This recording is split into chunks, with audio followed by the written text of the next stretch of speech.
আপনারা এই মুহূর্তে দেখছেন কিভাবে আমাদের ওয়াটার সাবমার্সিবল পাম্পের চেক করা হয় বা টেস্ট করা হয় যে কয়েলটা ঠিক আছে কি না। এই যে মিটারটা দেখতে পাচ্ছেন এটাকে কেউ মেগামিটার, কেউ আর্থ টেস্টার বলে, বা কেউ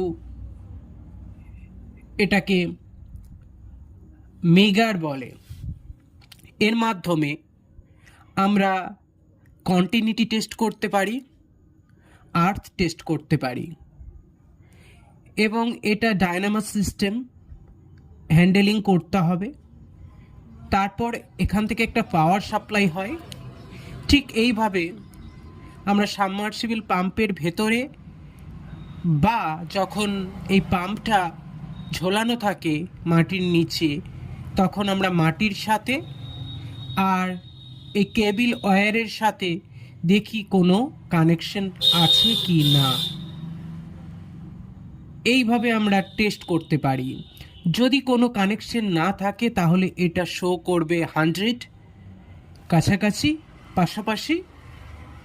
আর যদি দেখা যায় যে কয়েলের প্রবলেম আছে বা লাইন বডি হচ্ছে, তখন কিন্তু এখানে 0 সাপ্লাই দেবে। আমরা কোনো নতুন কয়েল ওয়াইন্ডিং করলেও দেখব যে মেগার 100 দেয়, কারণ সেই সময় কোনো সমস্যা থাকে না। কিন্তু কয়েল পুড়ে গেলে মেগার 0 দেখাবে রেটিং। আশা করি ভিডিওটি আপনাদের ভালো লেগেছে। যদি ভালো লেগে থাকে প্লিজ সাবস্ক্রাইব করবেন, পাশে থাকবেন।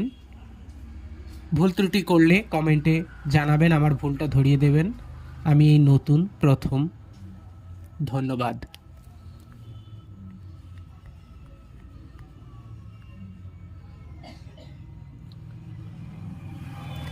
আমার এই ভিডিওটি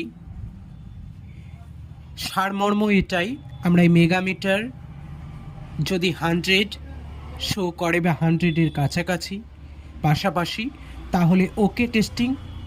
আর যদি মেগারের কাঁটাটা 0-র দিকে টানে তাহলে জানতে হবে কোনো প্রবলেম রয়েছে। ওকে, এইভাবে আমরা এই মেগামিটার বা আর্থ টেস্টারটা ব্যবহার করতে পারি।